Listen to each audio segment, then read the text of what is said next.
Cek 1 2 3. Sebentar lagi kita akan berdiskusi bersama tentang apakah betul merokok bisa menyebabkan infeksi COVID-19. Kita masih menunggu dari Dr. Rido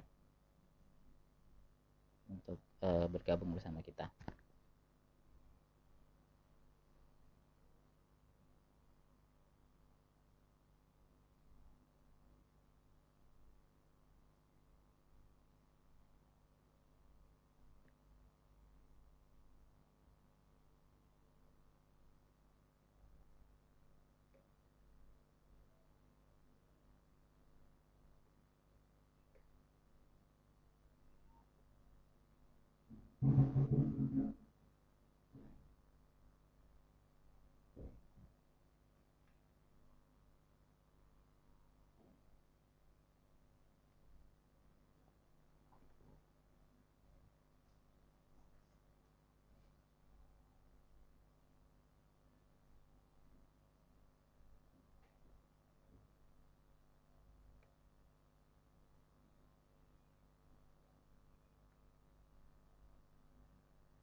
Ya, Assalamualaikum Mas Ari. Waalaikumsalam warahmatullahi wabarakatuh. Ya, apa kabar ini? Alhamdulillah di kantor. Sama dong, saya juga masih di kantor. Eh, Sekarang kesibukannya apa nih Mas Ari? Ya masih seperti biasa ya sebagai dokter, sebagai ini jadi masih di kantor juga ya. Oh, oke, siap. Jadi kita bisa langsung mulai diskusinya nih ya? Ya, sudah banyak yang hadir kayaknya Iya, untuk sudah lumayan. Ya, oke. Saya mulai ya. silakan. Bismillahirrahmanirrahim. Assalamualaikum warahmatullahi wabarakatuh. Selamat sore, sahabat dermawan asih cepat tanggap. Em, Kita sore ini akan berdiskusi mengenai peran rokok terhadap COVID-19. Sebentar, saya akan tulis dulu nih judulnya ya. Peran rokok terhadap COVID-19. Oke.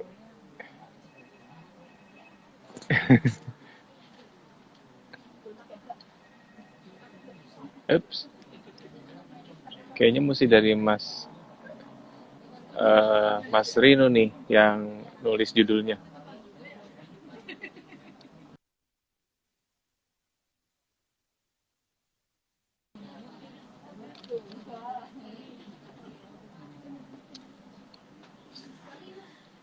Mas Hari bisa tulis judulnya ya lalu di pin komen. Komen. Ya, Ya udah tercapai.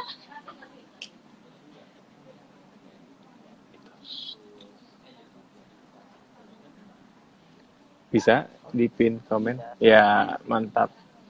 Oke. Jadi sore ini kita akan membahas lebih dalam mengenai peran rokok terhadap COVID-19. Nah, kita bisa mulai diskusi ini mungkin pertama-tama kita gini ya, apa yang kita ketahui selama ini, jumlah perokok di dunia, termasuk salah satunya di Indonesia adalah yang terbesar ya Mas ya. Nah itu bisa bisa Mas Hari apa Dokter Hari jelaskan juga kepada para netizen sore hari ini nih. Langsung aja nih ya. Iya, Ya, sama ini deh, mungkin perkenalan dulu, brief introduction, ya. ya oke. Terima kasih. Assalamualaikum warahmatullahi wabarakatuh.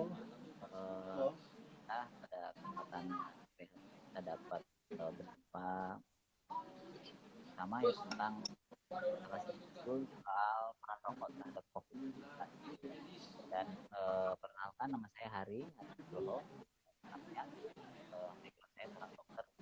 Kebetulan dokter adalah dalam yang baik terhadap perilaku, dan kebetulan saya adalah kepala divisi R&D Green Crescent. Ya, Oh, Dokter Hari suaranya di ini, suaranya kurang gede ya. ya, Ini udah cukup keras. ya udah terdengar. Oke. Terdengar ya. Ya, saya ulangi. Eh, Pada kesempatan sore hari ini, alhamdulillah kita dapat berjumpa kembali untuk berdiskusi tentang peran rokok terhadap COVID-19. Dan perkenalkan, nama saya Hari Nugroho. Saya seorang dokter background-nya, dan background tambahan pendidikan di dalam bidang adiksi ya, dari Institute of Psychiatry, Psychology and Neuroscience di King College di London gitu ya. Jadi memang sehari-hari kerjaan saya juga terkait dalam bidang adiksi seperti itu. Dan di Green Crescent Indonesia kebetulan saya adalah eh, kepala divisi riset dan development ya, R&D daripada Green Crescent Indonesia. Dan ini juga kolaborasi bersama ya dengan ACT, Ya. dan Mas Rido ini, Dokter Rido ini juga aktivis dalam bidang rokok juga ya.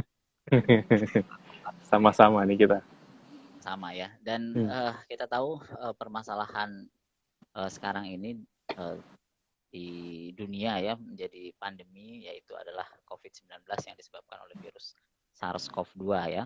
Dan beberapa riset, beberapa literatur yang menarik menyebutkan bahwa salah satu yang berperan di dalam infeksi COVID-19 ini adalah merokok gitu ya, meskipun ini juga terjadi perdebatan di antara para ilmuwan seperti itu, yang ya ada yang menganalisisnya, meta analisisnya mengatakan bahwa tidak ada hubungan sama sekali.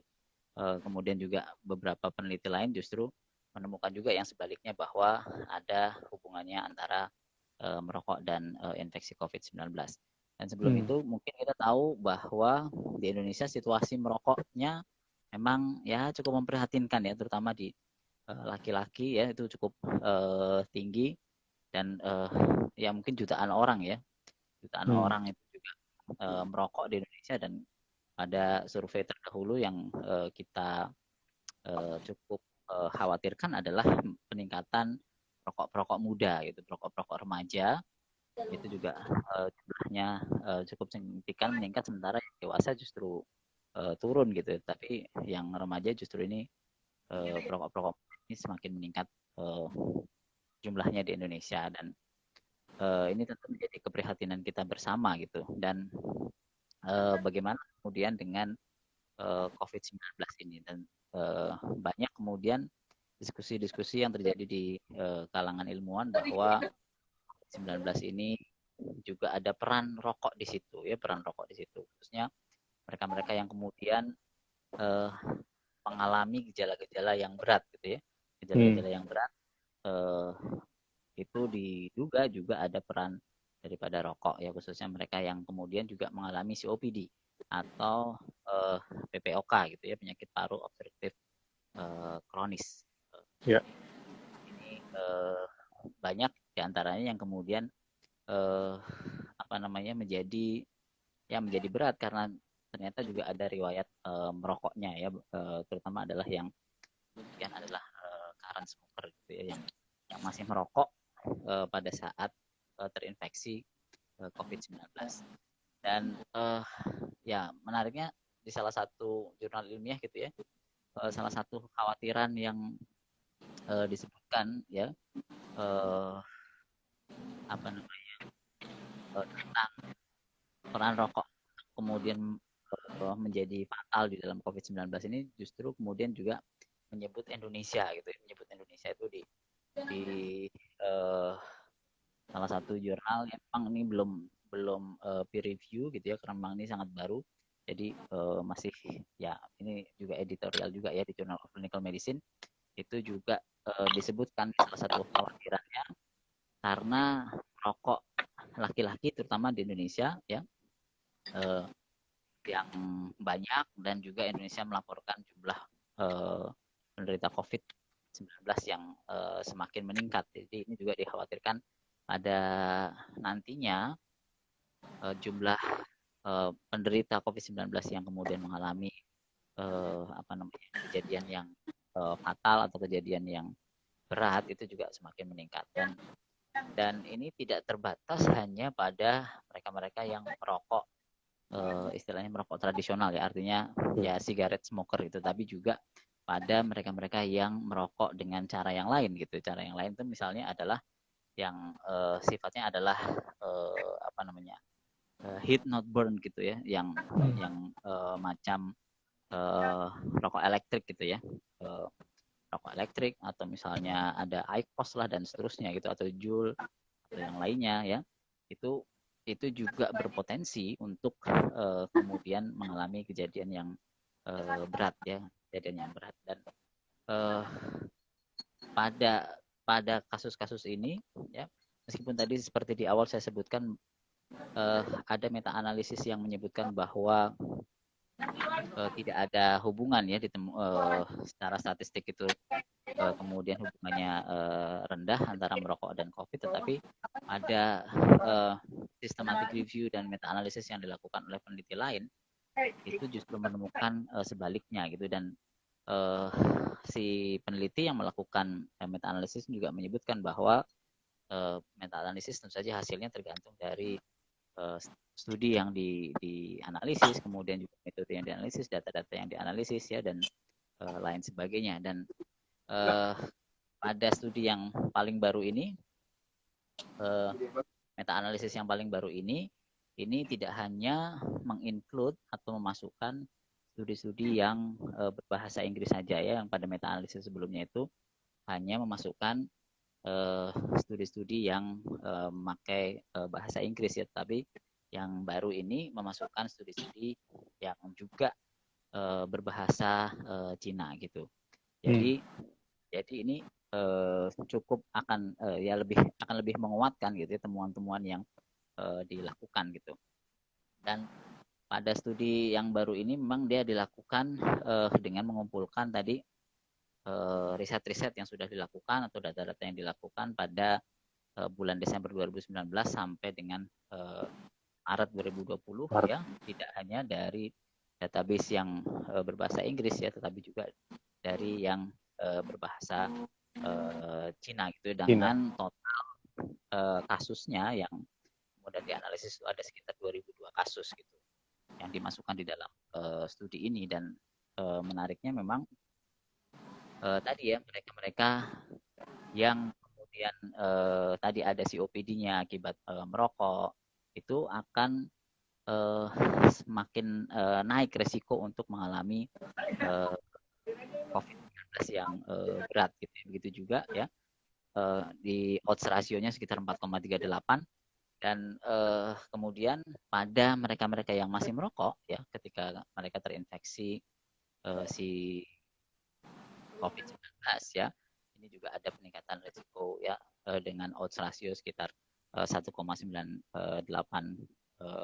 ya odds rasionya seperti itu ya. Dan ini juga patut untuk kita perhatikan ya. Jadi bagi misalnya sekarang di negara kita terutama ya, dengan kemudian semakin banyak tes yang dilakukan untuk COVID-19 ya, dan banyak perokoknya ya, terutama laki-laki, ini tentu kita juga harus waspada kejadian-kejadian COVID-19 yang berat. Nah, yang menarik pula adalah bahwa ada riset-riset yang menyebutkan bahwa si rokok ini ya, selain tadi secara tidak langsung ya dengan orang yang COPD akibat rokok atau mengalami PPOK akibat rokok ya, PPOK penyakit paru obstruktif kronis gitu ya,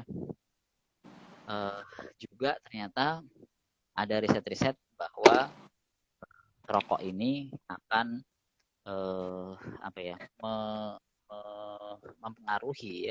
mempengaruhi ya angiotensin reseptor ya, ya itu dia S2 2 ya, jadi mempengaruhi S2 juga gitu. Dan S2 ini seperti kita ketahui bersama merupakan salah satu yang digunakan oleh si virus 2 ya, reseptornya digunakan oleh si virus SARS-CoV-2 ini sebagai entry point ya untuk mereka masuk ke dalam epitel saluran nafas, terutama saluran nafas bawah ya. Jadi ini harus diperhatikan bersama bahwa ada kemungkinan faktor rokok ini juga berperan besar di dalam masuknya virus SARS-CoV-2 ini ke dalam paru-paru kita gitu ya. Dan ini juga dibuktikan ya, itu salah satu-satunya studi sampai saat ini yang kemudian melihat apakah terjadi peningkatan tadi ya S2 reseptor ya akibat rokoknya gitu, ekspresi gennya gitu, ekspresi gen daripada S2 ini ternyata memang mereka membuktikan ya, tidak hanya pada binatang coba gitu ya, hewan coba, tapi juga pada ketika mereka melakukan uji terhadap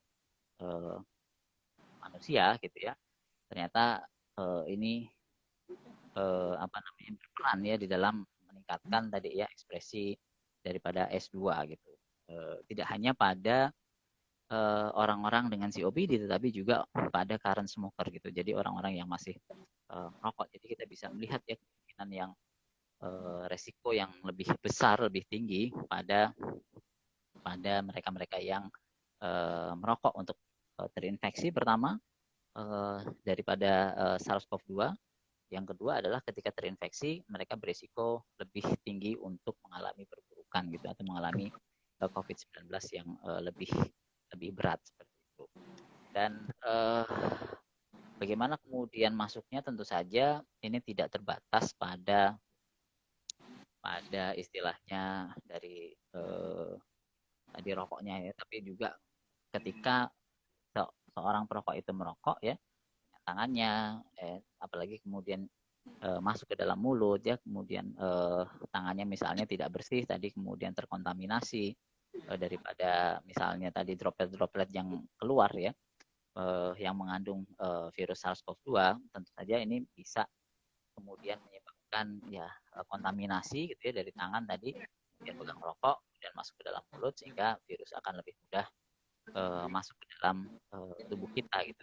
Kita menjadi lebih mudah untuk terinfeksi daripada SARS-CoV-2 gitu. Dan itu juga diperingatkan oleh WHO ya, kalau kita melihat ya di websitenya WHO juga kemudian memperingatkan bahwa salah satu resiko yang kita terinfeksi SARS-CoV-2 adalah ketika kita merokok ya. Karena apa tadi? Karena misalnya tadi dari cara kita merokok gitu ya, device ataupun misalnya rokoknya tersebut tadi bisa mungkin terkontaminasi, atau tangan kita mungkin terkontaminasi juga dengan droplet-droplet yang mengandung virus SARS-CoV-2 kemudian masuk ke dalam mulut, sehingga kemudian si virus bisa masuk ke dalam sistem pernafasan kita ya. Ditambah lagi ternyata tadi ya, rokok itu kemudian juga mempengaruhi tadi ya ekspresi daripada S2 ya, kemudian memang terjadi peningkatan di situ dan bisa kemudian menyebabkan atau lebih mudah untuk bisa menginfeksi kita, dan kita juga berisiko tinggi untuk mengalami COVID-19 yang lebih berat. Nah, kemudian juga mungkin beberapa waktu yang lalu ya, misalnya kita buka Twitter atau media sosial yang lain, kita juga menemukan ada orang yang berteori bahwa nikotin di dalam rokok itu bisa mendowngrade ya sistem enzim ini gitu ya. Dan itu dikatakan bahwa ini bisa kemudian ini bisa menjadi potensi untuk obat SARS-CoV-2 gitu misalnya gitu ya. Dan ya tentu saja klaim ini harus bisa dibuktikan secara ilmiah gitu ya. Tidak hanya misalnya dari secara teoritis saja, tapi harus bisa dibuktikan secara ilmiah. Dan sampai sekarang memang belum ada riset-riset yang menunjukkan bahwa kemudian nikotin itu juga berperan di dalam proses tadi yang mendowngrade sistem enzimatik di dalam paru-paru kita, khususnya untuk reseptor tadi. Ini yang kita juga harus berpikir kritis ke arah situ. Ya, kadang-kadang kan informasi itu sangat deras gitu ya masuk ke kita ya, apalagi dengan era dunia digital sekarang, kita juga harus pandai-pandai menyaring satu sama lain gitu, supaya ya tidak gampang gitu ya, tidak gampang kemudian kita termakan misalnya tadi ya mungkin mitos-mitos atau mungkin hal-hal yang belum bisa dibuktikan secara ilmiah ya. Sama halnya. Nah dok, sebentar dok, Dr. Hari, sebelum kita nanti akan membahas mitos-mitos, ada beberapa banyak pertanyaan yang mengarah mitos-mitos itu, termasuk nanti peran nikotin katanya bisa menyembuhkan. Terus juga tadi ada komentar juga dari netizen kalau merokok itu untuk memakmurkan atau mensejahterakan petani tembakau. Itu nanti kita bisa diskusi lebih lanjut. Nah, cuman saya ingin merangkum sedikit dari yang tadi sudah Dr. Hari sampaikan. Jadi memang pada perokok ini koreksi kalau misalnya saya salah ya dok ya. Jadi kalau pada orang yang merokok itu jadi ada terjadi peningkatan reseptor namanya S2 ya dok ya, yang dimana S2 itu adalah yang untuk mengikat virus corona. Itu makanya pada perokok lebih tinggi kemungkinan untuk terinfeksi COVID-19, betul ya dok ya. Nah, saya juga dapat data dari pasien-pasien di Wuhan di Cina sana, kalau tidak salah terdapat sekitar 15-20% pasien yang admitted atau yang masuk ke rumah sakit karena COVID-19 itu terasosiasi dengan rokok. Berarti kan memang ada peningkatan ya, maksudnya memang ada resiko yang berlebih pada para perokok, betul ya dok ya? Ya, betul. Nah, tadi juga dokter juga menyebutkan tentang odds ratio. Nah, mungkin dokter bisa jelaskan lebih sedikit buat para kita nih yang nggak paham apa itu odds ratio kayak gitu dok. Ya, itu memang itu secara statistik gitu ya. Soal odds ratio mungkin bagi para pemirsa ya. netizen. Jadi artinya apa itu? Kalau misalnya odds ratio sekian, itu artinya apa gitu ya? Di dalam statistik itu adalah mengkuantifikasi atau menghitung gitu ya hubungan asosiasi ya, kekuatan daripada asosiasi antara dua hal gitu ya. Dalam hal ini misalnya tadi adalah merokok dengan misalnya COVID-19 seperti itu. Jadi ini angka di dalam statistik yang menghitung atau mengkuantifikasi kuatnya hubungan ya atau asosiasi antara dua hal ya. Dalam hal ini tadi misalnya adalah merokok dengan di COVID-19 ya, atau misalnya tadi S reseptornya tadi ya dengan misalnya perokok atau misalnya orang yang mengalami COPD seperti itu. Iya, dan dari hasil odds ratio itu menunjukkan bahwa memang ada peningkatan risiko untuk para perokok ya. Untuk para perokok ya tadi misalnya di angka sekitar 1,98% ya, 1,98 gitu ya. Dan juga pada mereka yang sudah mengalami COPD atau mengalami penyakit paru obstruktif kronis ya, mungkin ya, PPOK itu juga salah satu penyebab yang paling banyak juga adalah merokok gitu ya. Itu meningkat hampir sekian persen dari 4,9 growth rasionya seperti itu. Nah ini sebelum kita ke pertanyaan berikutnya, ini kita coba sambil menjawab pertanyaan netizen nih. Dari yang terbaru dari S. Savannah, Dok, saya mau bertanya, apakah perokok aktif yang saat ini baru berhenti merokok lebih besar resikonya terkena COVID-19? Ini masih ada hubungan dengan pertanyaan pertama kita. Silakan, Dokter Hari.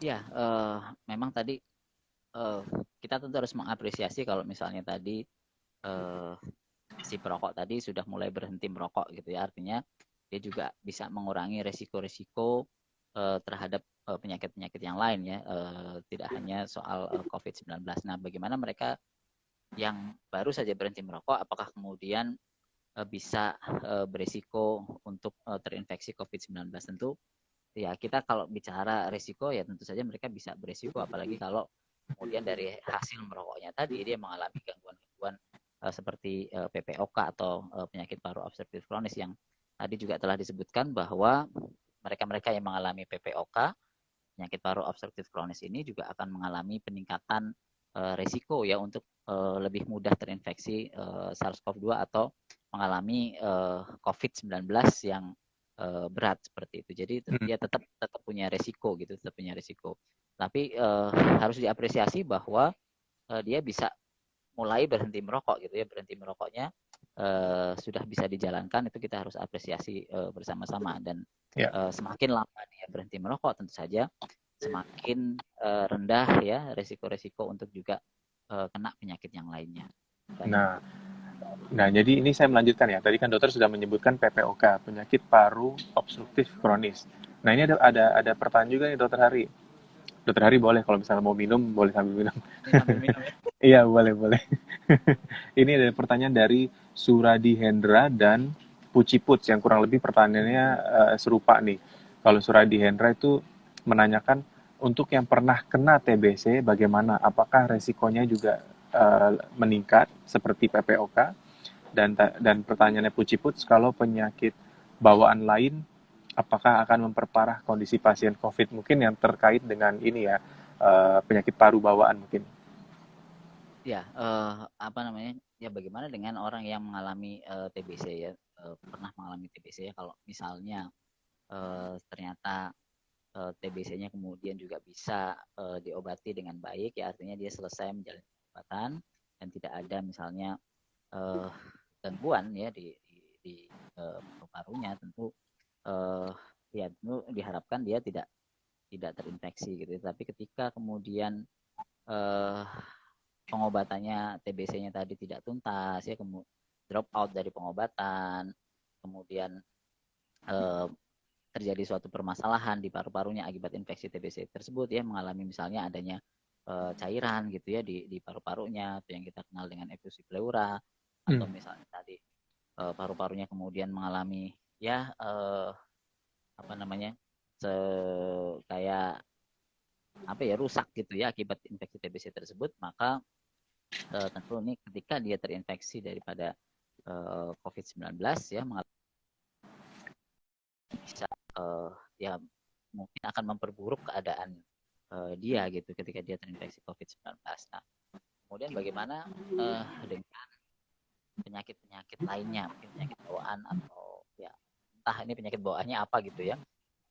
Tentu kalau memang ada penyakit-penyakit lain yang dari banyak literatur mengenai COVID-19 ini, memang lebih banyak mereka-mereka yang ada penyakit-penyakit seperti diabetes, kemudian degeneratif ya, degeneratif yang kemudian mereka lebih punya risiko tinggi untuk mengalami COVID-19 perburukan yang berat gitu ya, yang buruk gitu. Dan, nah, menariknya soal asma gitu. Soal asma ini ada mungkin ada beberapa hal yang apa namanya, kalau kita misalnya berpikir secara ya logiknya gitu ya, soal asma ini bisa jadi kalau dia sering atau asmanya ini adalah yang tadi ya, yang sering kambuh dan seterusnya, tentu ini bisa memperberat infeksi COVID-19-nya ya, ketika tadi dia memang ada asma. Tetapi ada riset yang menyebutkan bahwa ketika dia eh, penderita asma ini justru lebih rendah gitu, lebih rendah. Tapi ini juga perlu perlu riset lebih lanjut gitu ya, mungkin tidak tidak serta merta gitu. Mungkin jumlah sampelnya berpengaruh gitu ya. Hmm. Uh, Kemudian cara metodenya di dalam riset tadi juga mempengaruhi tentu saja hasil daripada penelitian tersebut. Berarti masih butuh penelitian lebih lanjut ya, Dok. Nah, Dok, sebelum ini pertanyaan dari netizen ternyata semakin menarik. Ini yang terbaru ini dari Ranuel. Saya ingin bertanya bagaimana dengan perokok pasif? Apakah resikonya sama dengan perokok aktif? Ya, kita tentu uh, mengetahui ya bahwa perokok pasif itu juga salah satu yang beresiko untuk mengalami gangguan kesehatan ya. Tidak sama halnya seperti pada perokok-perokok yang aktif tentu saja gitu ya. Dan kalau tadi misalnya dia lebih banyak kemudian mengalami kontaminasi daripada asap rokoknya ya, bukan tidak mungkin ketika dia banyak menghirup si asap rokok tadi, dia juga mengalami hal yang sama sebagaimana yang dialami oleh para perokok aktifnya tadi ya, misalnya ada peningkatan tadi ekspresi daripada S2 reseptor tadi ya. Kalau memang misalnya asap rokoknya juga banyak sekali dihisap, tapi memang ya ini secara logika ya, tapi belum mungkin belum pernah Belum diteliti juga terbukti secara di penelitian ya, betul. penelitian seperti itu. Tapi ya mungkin secara logiknya ketika uh, pajanan dari ke perokok pasif ini juga menimbulkan gangguan kesehatan yang lain, ya bukan tidak mungkin juga. Misalnya tadi dia terpajan banyak asap rokok, ya, kemudian juga mengalami peningkatan daripada uh, enzim daripada S2 reseptor tadi ya, ekspresinya Ya. semakin meningkat dan lebih mudah untuk terinfeksi COVID-19. Ya, jadi sebagai gambaran pajanan ini, jadi misalnya kalau misalnya Anda seorang ibu-ibu, di rumah terdapat suami, terus kakaknya, atau kakeknya, atau bapaknya itu merokok semua dalam satu lingkungan rumah, maka dia akan beresiko banget ya, Dok ya. Ya, Ya kan, karena itu pajanannya sangat tinggi di rumah itu. Makanya kita sering kali menganjurkan bahwa kalau misalnya merokok, lebih baik di luar rumah gitu ya. Karena supaya tidak membahayakan orang-orang yang tidak merokok dalam rumah. Oke, nah ini kan menarik nih dok ya. Dokter kan, kalau boleh saya ceritakan juga, dokter kan juga bekerja di salah satu lembaga nasional mengenai ini ya, apa adiksi. mengatasi adiksi. Boleh disebutkan nggak? Boleh, boleh. Oh boleh, di BNN ya, di Badan Narkotika Nasional. Nah, selama pandemi COVID-19 ini, apakah dokter sudah menemui atau mendapatkan peningkatan pasien, bukan peningkatan ya, pasien-pasien yang berpotensi ke arah COVID gitu? Ya, memang tadi ya, kalau kita ya apalagi dengan masa-masa istilahnya physical distancing sekarang ya, tentu ini juga ada suatu resiko-resiko yang apa ya, yang terkait dengan proses adiksi gitu ya, terkait dengan penggunaan zat yang juga bisa semakin meningkat gitu.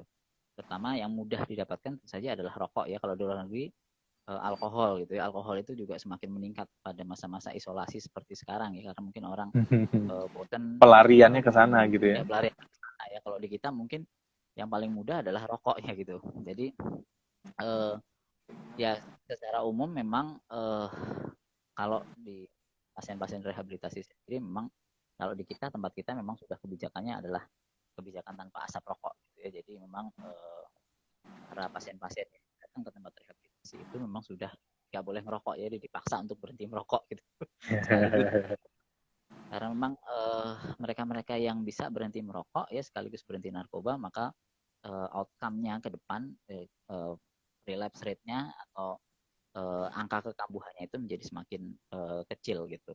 Dan ya dari tidak hanya apa namanya pasien-pasien yang mengalami kecanduan zat seperti narkoba gitu ya, tapi juga banyak beberapa ya pasien-pasien yang merupakan pegawai gitu, itu juga mereka-mereka yang uh, ya banyak tadi yang merokok tadi memang lebih mudah kemudian untuk menjadi atau terkena ya infeksi saluran pernafasan gitu ya. Jadi ini juga ya mungkin dengan kondisi sekarang misalnya di sekitar Jakarta yang merah gitu ya, infeksi saluran nafas ini juga kita harus harus apa ya, waspadai gitu ya. Apakah ini kemudian infeksi saluran nafas karena virus atau bakteri yang lain, ataukah ini juga karena SARS-CoV-2 gitu yang kadang-kadang memang tidak gejalanya jadi samar gitu ya, jadi mirip satu sama yang lain gitu. Jadi memang ya beberapa memang pasien-pasien yang ada di sini juga yang mengalami tadi infeksi saluran nafas yang mungkin kita belum tes, jadi kita nggak tahu, tapi memang ada tendensi juga ke arah sana. Ya, nah oke. Sekarang kita masuk ke sesi Mythbuster atau membicarakan soal mitos. Setidaknya ada dua mitos yang ingin saya tanyakan ke dokter hari ini. Yang pertama adalah beberapa klaim dari perusahaan rokok di Amerika sana. Mereka mengklaim bahwa nikotin itu bisa dipakai sebagai obat. Nah, itu mungkin bisa dokter Hari bahas lebih lanjut. Sama mitos yang kedua, itu tadi pertanyaan dari salah satu netizen dan juga pertanyaan saya selama ini. Merokok itu sebenarnya membantu petani tembakau atau tidak sih? Kayak gitu. Ya, jadi tadi seperti mungkin sempat saya singgung bahwa ya ada klaim-klaim ya tentang bahwa nikotin kemudian bisa menjadi obat ya yang potensial ya untuk penanganan COVID-19 ya, dan itu memang tersebar di media sosial ya belakangan ini ya, mungkin ya sekitar semingguan inilah gitu ya, banyak banyak sekali tersebar di media sosial. Namun sekali lagi bahwa memang belum ada bukti ilmiah yang bisa dipertanggungjawabkan bahwa nikotin tadi seperti yang disebutkan di salah satu klaimnya bahwa ini akan tadi yang mengurangi ya aktivitas daripada S2 reseptor tadi itu. Yang ada memang adalah dibuktikan dari hasil risetnya tadi adalah justru ini akan meningkatkan ekspresi daripada S2 reseptor tadi ya, sehingga yang kita ketahui bersama bahwa ini adalah jalur masuknya si SARS-CoV-2 gitu ya, di pasti nempel di situ gitu. Jadi ya itu ya mungkin hanya sekedar klaim ya, sekedar klaim bahwa itu bisa mendown regulasi, menurunkan ya daripada si reseptor tadi, tapi sejauh ini belum ada bukti ilmiah yang bisa dipertanggungjawabkan. Yang ada adalah justru bahwa ini meningkatkan ekspresi daripada S2 reseptornya tadi. Oke. Berarti masih klaim sepihak ya, kalau misalnya Ya boleh masih di... klaim, Ya, oke. orang bisa aja gitu ya, Ya, klaim bahwa ini bisa begini, ini bisa begitu gitu ya. iya betul, betul. Tapi belum ada bukti secara ilmiahnya ya. Oke. Belum ada bukti secara ilmiahnya. Kadang-kadang hanya misalnya riset-riset di hewan coba gitu. Di hewan coba ya, meskipun misalnya di hewan coba misalnya ada potensi untuk itu, tapi ketika diterapkan di manusia tentu akan ada perbedaan gitu. Ya, Nggak semua yang kemudian yang ada di hewan coba ini bisa ketika diterapkan di manusia ini bisa bisa hasilnya sama ya. sama. Ini Betul. ini tentu harus harus dikritisi juga gitu ya, harus dilihat dari metodologinya, penelitiannya seperti apa, kemudian sampel yang digunakan seperti apa. Ya, sejauh ini sih belum ada riset ilmiah yang membuktikan hal tersebut gitu. Dan mitos Mitos yang yang kedua, kedua gitu ya, yang ini menarik juga nih, karena teman saya sendiri adalah anak dari petani tembakau. Dan dia tidak setuju bahwa merokok itu mensejahterakan petani tembakau. Ini pengakuan dari anak petani tembakau sendiri. Nah, kalau menurut dokter Hari gimana? ya kalau kita perhatikan justru ya eh, pabrikan-pabrikan rokok itu sekarang justru mulai menggunakan bukan nikotin yang dihasilkan bukan dari tembakau itu sendiri, tapi lebih banyak sekarang menggunakan adalah sintetik nikotin gitu. Jadi Oke. ya mereka juga akan berhitung gitu ya secara hitungan-hitungan bisnis gitu. Kalau mereka menggunakan misalnya dari produk hasil pertanian gitu ya, produk tembakau yang natural dengan yang sintetik, tentu bisa dilihat gitu cost yang dikeluarkan akan lebih sedikit ketika mereka menggunakan yang sintetik nikotin, dan itu sudah mulai dilakukan gitu. oleh para pabrikan-pabrikan rokok. Jadi Hmm. tembakau-tembakau yang dibeli dari petani tembakau itu sebenarnya hanya sedikit sekali gitu dari kapasitas mereka produksi rokok ya. Lebih banyak mereka menggunakan nikotin-nikotin yang Nikotin sifatnya sintetik justru. Oh. sintetik. Dan Itu uh, untuk mengurangi cost dari perusahaan rokok ya. Jadi mereka produksi dengan harga serendah mungkin supaya mendapatkan keuntungan setinggi mungkin ya. nah, yang kedua adalah Oke. kalau mungkin kita bisa bisa melihat gitu ya. Uh, Beberapa pabrikan rokok atau perusahaan rokok itu justru kemudian mereka menyiapkan alternatif development atau apa namanya ya pertanian alternatif ya untuk para petani tembakau gitu. Nah ini dalam satu sisi seolah-olah ya mereka adalah hero gitu ya Hmm. menyiapkan petani tembakau untuk beralih kepada tanaman pertanian lain yang lebih lebih produktif ya. Tapi ini juga bisa membuktikan bahwa sebetulnya mereka sudah mulai beralih gitu ya, beralih dari tembakau yang alami natural kepada nikotin tadi yang sintetik. Nah, supaya tadi ya peralihan ini smooth gitu ya, tidak menimbulkan gejolak, ya mereka tadi ya CSR-nya adalah membantu para petani tembakau untuk beralih kepada tanaman lain yang lebih Lainnya. jadi ya uh, mungkin zaman dulu iya gitu ya petani tembakau tuh banyak yang kaya-kaya gitu ya membantu petani Hmm. tembakau, tapi zaman sekarang kita bisa lihat ya harga tembakau yang sangat rendah gitu ya, kadang-kadang kemudian karena faktor perubahan iklim ya banyak gagal panen dan seterusnya yang pada akhirnya justru mereka nggak dapat apa-apa gitu. Hmm. Waduh, ini seru banget kalau misalnya kita ngomongin mitos tembakau ini bisa satu sesi sendiri ya. Bisa satu topik sendiri nih. Oke, sebelum ke pertanyaan saya berikutnya, kita coba lihat ada pertanyaan dari netizen nggak ya? Eh, oh, sudah perokok pasif. Oke. Pokoknya untuk para viewers di sini yang ingin menanyakan, boleh silakan ditanyakan di komentar. Nanti akan kita tanyakan pada Dokter Hari. Ada pertanyaan Bang, cara berhenti ngerokok gimana caranya? Nanti itu ada di sesi di fase terakhir, di sesi terakhir. Sebelum kita ke sana, ada satu pertanyaan lagi. Kan sekarang lagi PSBB, lagi isolasi mandiri, em, lagi pembatasan aktivitas. Tadi juga sudah disampaikan oleh Dokter Hari. Orang-orang lagi pada di rumah nih. Nah, justru mereka killing time-nya itu pelariannya bisa ke arah rokok nih. Nah, ada nggak ya, bukan solusi berhenti merokok, tapi ada tidak solusi aplikatif yang bisa teman-teman perokok lakukan saat di rumah supaya tidak dikit-dikit nyarinya rokok, dikit-dikit nyarinya rokok. Silakan dok.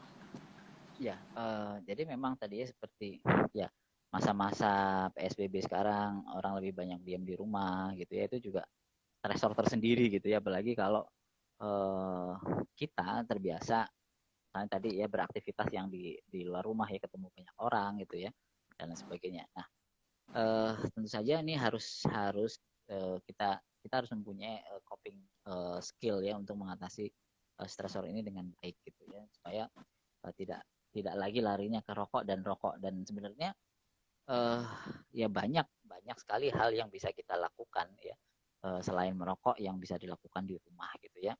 Dan kita tahu bahwa misalnya COVID-19 ini sangat mudah misalnya ya droplet itu keluar kemudian nempel ya di bagi permukaan. Nah, di rumah hal yang bisa kita lakukan adalah membersihkan ya supaya si droplet-droplet yang mungkin ada kontaminasi-kontaminasi tadi yang mungkin ada ini bisa segera dibersihkan gitu ya, dan itu juga salah satu anjuran gitu ya, tidak hanya soal memakai masker dan cuci tangan tapi juga bagaimana kita juga sering membersihkan tempat-tempat kita atau permukaan-permukaan yang ada supaya kita tidak gampang tertular daripada COVID-19 ya.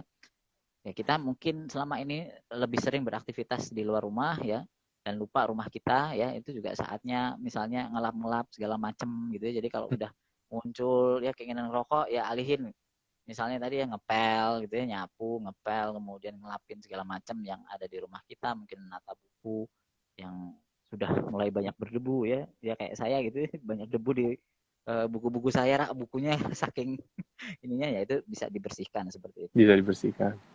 ya, alat meja dan seterusnya bagi yang berkeluarga dan sudah punya anak misalnya ya, membantu anak-anak kita misalnya untuk mengerjakan tugas-tugas sekolahnya ya, karena sekarang tidak hanya orang tuanya yang kerja dari rumah, tetapi juga sekolahnya pindah ke rumah gitu ya, dan itu Iya, kadang-kadang betul. jadi konflik, jadi konflik orang tua dan anak gitu, rebutan ini ya, device gitu ya, untuk mengerjakan tugas-tugasnya. Itu juga banyak yang bisa kita lakukan sebetulnya. Kadang-kadang kita ya hanya terpaku pada satu kegiatan yang mungkin itu jadi habit kita gitu, tapi dan seringkali ketika sudah begitu kita tidak melihat hal-hal lain sebagai hal yang bisa dikerjakan, padahal banyak sekali di dalam rumah kita yang bisa kita kerjakan ya. Contohnya tadi ya, untuk mengurangi risiko tadi yang ngepel gitu, kemudian bersih-bersih rumah gitu, jadi kita nggak tergantung harus nunggu disemprot rumahnya gitu.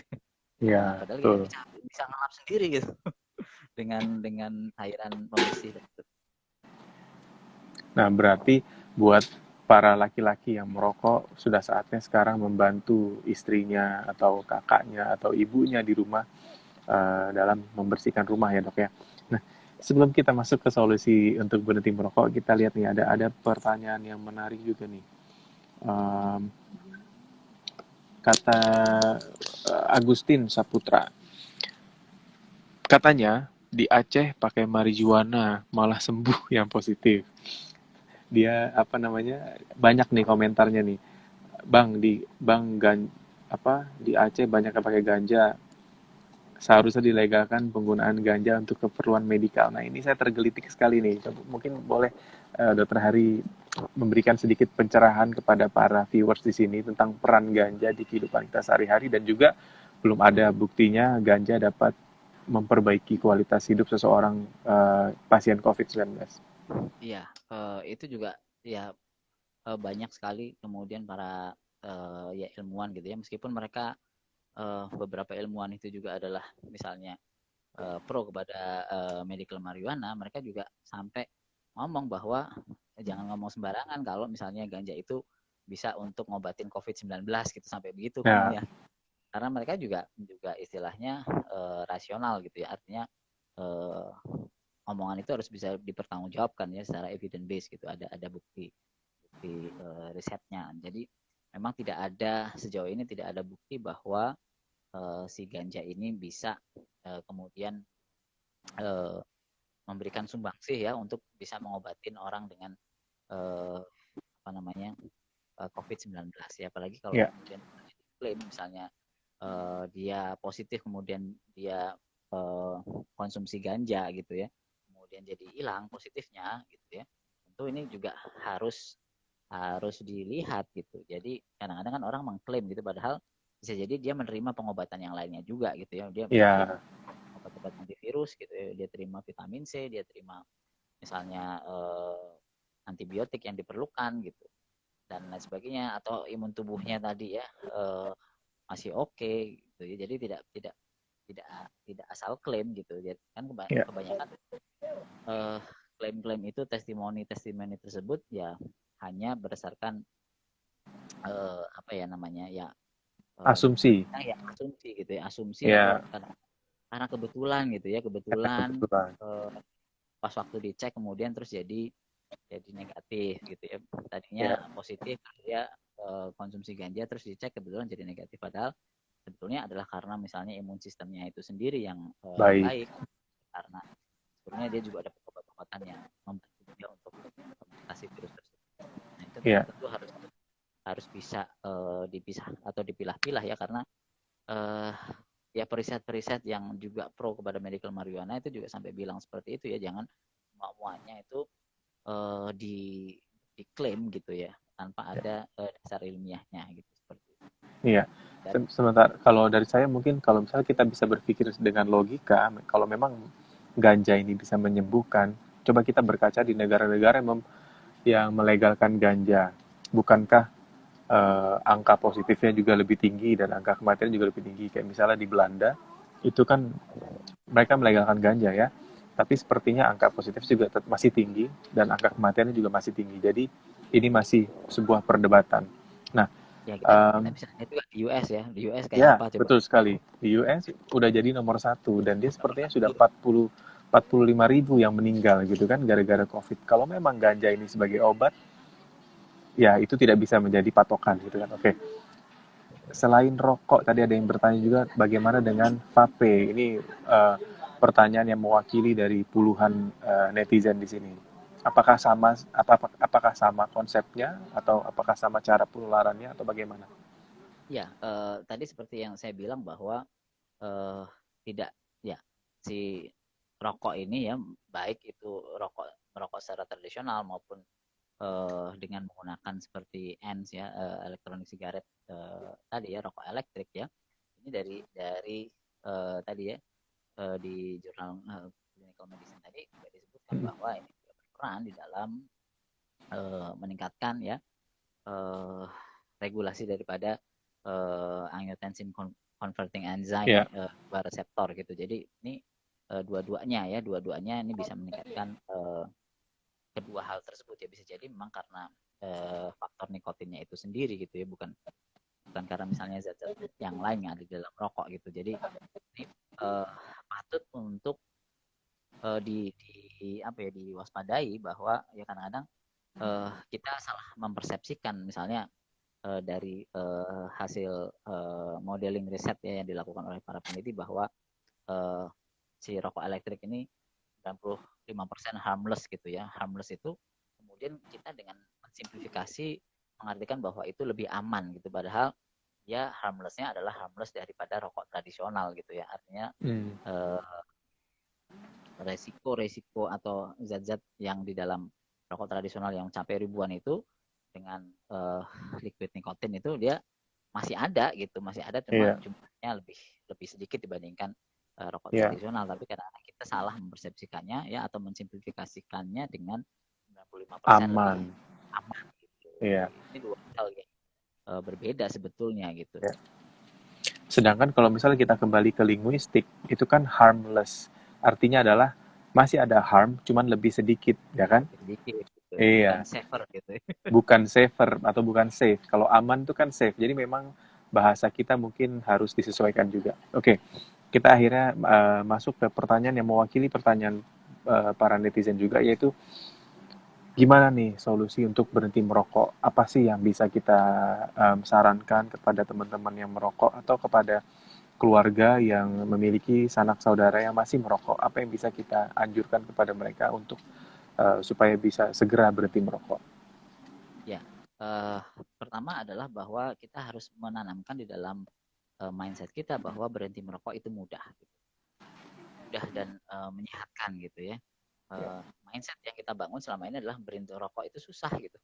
Ini kalau dari segi psikologi gitu ya, uh, framing berpikirnya akan berbeda gitu. Ketika kita memframe bahwa berhenti merokok susah, ya kita akan susah mencapai tujuan tersebut. Tapi ketika kita memframe bahwa berhenti merokok itu mudah dan bisa dilakukan ya dan menyehatkan, tentu kita akan lebih mudah untuk bisa mencapai target tersebut. Yang kedua adalah seringkali kita tidak menetapkan target gitu. Artinya kalau kita pengen betul-betul berhenti merokok, kita harus menerapkan target yang jelas gitu ya, yang bisa diukur, yang bisa dicapai. Misalnya adalah ya dalam 2 minggu tanggal sekian, ya misalnya tanggal 24 April pada hari pertama Ramadan saya akan berhenti merokok sama sekali. Nah, ketika kita menetapkan suatu target yang jelas, yang bisa diukur gitu ya, kita akan lebih semangat untuk mengerjakannya gitu. Itu nomor satu. Yang kedua adalah kadang-kadang orang sering sering gagalnya atau takutnya adalah ketika dia mengalami gejala-gejala putus zat gitu ya. Gejala-gejala putus zat dari badan nikotin ya. Entah itu ya mulutnya asam, entah itu pusing, entah itu kemudian dia apa namanya jadi lebih Tambah gemuk. tambah gemuk ya, pengennya memang ngunyah gitu ya, ngunyah pengennya makan gitu ya, yang manis-manis terutama, kemudian mungkin lebih apa namanya lebih ya mungkin muncul kecemasannya atau muncul tadi ya mood yang agak-agak terganggu. Nah, ketika ketika banyak orang yang khawatir terjadi hal yang demikian ya, padahal eh, namanya gejala putus zat ya itu berlangsung ya sebentar gitu ya. Terutama beratnya sebenarnya adalah di 1 minggu pertama dan craving atau misalnya keinginan untuk merokok itu juga berlangsungnya sekitar nggak lama-lama ya dan peaknya itu sekitar antara 30 menit sampai 2 jam. Setelah itu dia akan turun lagi. Selama kita bisa bertahan tadi di setengah jam ya ketika muncul keinginan merokok ya, dengan mengalihkan yang lain ya, dari nafas dalam-dalam atau kemudian kita segera minum air atau eh, melakukan aktivitas lain yang menyibukkan kita, yang mengalihkan pikiran kita, ya insya Allah itu bisa bisa kita lakukan ya. Kalau kalau misalnya kita mungkin sudah pernah mencoba uh, hal tersebut dan kemudian tetap gagal, barangkali itu saatnya bisa ketemu dengan profesional untuk berkonsultasi tentang baiknya berhenti merokok yang tepat seperti itu. Tapi pada dasarnya kita bisa melakukannya dan itu mudah gitu. Dan kayak waktu puasa gitu ya, apalagi masa pandemi COVID seperti ini adalah saat-saat tepat kita bisa berhenti merokok. Nah ini juga didukung ya situasi dan kondisi yang ada seperti itu dan kita tahu bahwa tadi resikonya kalau kita tetap merokok, kalau kita terinfeksi ya kita bisa berpotensi lebih besar untuk mengalami kejadian COVID-19 yang berat seperti itu. Iya. Nah, ini apa disclaimer juga nih. Ini saya kebetulan kan juga mantan perokok. Saya juga sudah berhenti merokok sudah sekitar 2013. Berarti sudah 7 tahun yang lalu. Nah, kalau saya boleh bertanya juga nih dok, ketika seorang perokok itu berhenti, yang paling sulit tantangannya adalah relapse atau apa jatuh di fase merokok kembali. Itu biasanya kalau misalnya melihat teman kita yang ngerokok atau saudara kita merokok di dekat kita, itu kita suka minta bagi dong 1 batang buat ngerasain lagi lidahnya pahit. Nah, itu bagaimana tuh untuk apa mengatasi relapse tersebut? Dan apakah seorang perokok yang ingin berusaha berhenti ketika dia relapse diperbolehkan? Maksud saya adalah eh, Power gitu ya. apa? Bukan, maksudnya adalah Power. eh, jangan sampai itu malah membuat dia ngedrop semangat. Ya, apa namanya? Jadi relapse itu memang siklus daripada adiksi ya. Jadi tidak hanya rokok, tapi juga yang lainnya alkohol, narkoba dan adiksi yang lain. Itu memang hal yang mungkin sangat mungkin terjadi dan relapse itu selalu ada tanda-tandanya. Jadi eh, kalau kita perhatikan relapse itu ibaratnya kalau kita jalan ya di jalan tol, kemudian kalau kita mau keluar pintu tol itu ada sign-nya kan. 1 kilo lagi ini ada pintu keluar tol. Nah relapse itu juga seperti itu. Jadi relapse itu selalu ada tanda-tandanya gitu ya. Jadi yang harus kita kenali adalah bagaimana kita mengenali trigger daripada relapse tadi gitu ya. Dan trigger itu pemicunya bisa berasal dari luar, dari luar kita dan juga Eksternal. bisa dari eksternal, bisa dari internal kita Internal. sendiri ya.